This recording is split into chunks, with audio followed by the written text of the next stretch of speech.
तर मंडळी, आज आपण लिंबाचं लोणचं कसं करायचं ते बघणार आहोत. मस्त चटपटीत आंबट गोड तिखट चवीचं हे लोणचं खूप छान होतं. लोणच्यासाठी लागणारा मसाला सुद्धा आपण घरीच केलाय.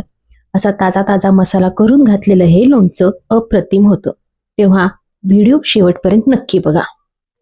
नमस्कार मंडळी, ऋतुराधा रेसिपीजमध्ये तुमचे मनपूर्वक स्वागत आहे. आता ह्या थंडीच्या दिवसात लिंब खूप छान रसरशीत पातळ सालीची मिळतात.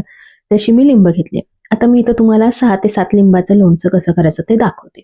पहिला लिंबू स्वच्छ धुवून कोरडी पुसून चिरून घेतली. एका लिंबूचे 4 भाग केले. त्याच्यानंतर त्याच्यातल्या सगळ्या बिया काढून घ्यायच्या. आठवणीनं सगळ्या बिया काढून घ्या, नाहीतर लोणचं जरा कडसर होतं. आता ह्या फोडी आपल्याला वाफवून घ्यायच्यात. स्टीमरमध्ये खालती पाणी गरम केलं आणि त्याच्यावर मी या फोडी ठेवून एक 5 मिनिटं वाफायला ठेवले. आता जोपर्यंत लिंबाच्या फोडी वाफवून होत आहेत तोपर्यंत आपण मसाला करून घेऊ. मसाल्यासाठी मी काय काय घेतलंय बघा. धणे 2 चमचे, जिरे 1 चमचा, मेथी दाणे अर्धे चमचे, बडीशेप 1 चमचा, मिरे अर्धा चमचे आणि मोहरी घेतलेली आहे. ती पण 2 मोठे चमचे घेतलेली आहे. असे मसाल्याचे हे जिन्नस आहेत, ते आपल्याला भाजून घ्यायचे.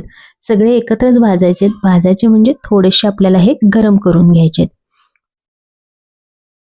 लोणच्याचा हा असा मसाला तुम्हाला माहिती आहे का? माहिती असेल तर आम्हाला कमेंट करून नक्की सांगा. चला, सगळे जिन्नस आपले गरम झालेले आहेत. ते आता मी बाजूला गार करायला ठेवलेत. इकडे लिंबाची फोडी पण वाफवून झाल्यात. गॅस बंद केलाय, तो सुद्धा मी गार करायला ठेवलाय. आता आपण लोणच्याची फोडणी करून घेऊया. त्याच्यासाठी मी 3 ते 4 मोठे चमचे तेल गरम केलं. तेल गरम झाल्यावर त्यात फक्त हिंग आणि हळद घातलेली आहे. एक अर्धा चमचा हिंग आणि 1 चमचा हळद असं आपण ह्याच्यामध्ये घातलंय. हळद घातल्यावर गॅस बंद करून फोडणी जरा कोमट करून घेतली. आता आपले जिन्नस सगळे मसाल्याचे गार झालेत, ते मिक्सरमधनं असे बारीक करून घेऊया आणि कोमट झालेल्या फोडणीमध्ये हा मसाला घालूया. सगळा मसाला मी ह्या तेलामध्ये घातलेला आहे. आता तो व्यवस्थित मिक्स करून घेऊया.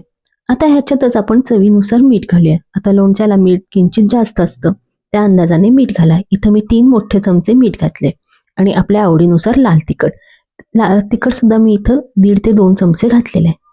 सगळं छान मिक्स करून घेतले.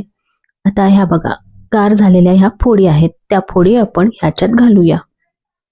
अगदी 5च मिनिटं मी ह्या फोडी वाफवून घेतलेल्या आहेत.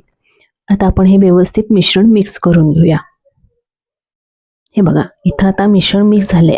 आता हे मी एका बाउलमध्ये करते आणि आपल्याला ह्याच्यात गूळ घालायचा आहे, तर तो गुळाचा पाक आपण करायला घेऊया. आता एक 5-6 लिंबासाठी मी 1 वाटी बारीक चिरलेला गूळ घेतलाय. त्याच्यामध्ये अगदी पाव वाटी पाणी घातलेलं आहे आणि आता आपण ह्याचा पाक करायचा आहे. पाक म्हणजे 5 मिनिटं मीडियम फ्लेमवर हा चांगला उकळला पाहिजे. म्हणजे जरासा त्याला चिकटपणा आला पाहिजे. अगदी काय आपल्याला गोळी किंवा एक तरी असला पाक करायचा नाहीये, अगदी साधा पाक करायचा. हे बघा, 5 मिनिटं मी हे मिश्रण उकळलं आणि गॅस बंद केला. थोडासा चिकटपणा या पाकाला आलेला आहे. आपला पाक तयार आहे, तो आता आपण ह्या लोणच्यामध्ये घालूया. आता पुन्हा एकदा हे मिश्रण व्यवस्थित मिक्स करायचं आणि एखाद्या काचेच्या स्वच्छ भरणीत ठेवायचं. 8 दिवस ह्याला मुरवत ठेवायचं आणि मग हे खायला तयार आहे. मस्त चटपटीत आंबट गोड तिखट चवीचं लिंबाचं लोणचं तयार आहे. तुम्ही सुद्धा ही रेसिपी नक्की ट्राय करा. मग मंडळी, कशी वाटली ही रेसिपी? आवडली का? आवडली असेल तर व्हिडिओला लाईक, शेअर आणि कमेंट नक्की करा. आणि मंडळी, स्वतःची काळजी घ्या.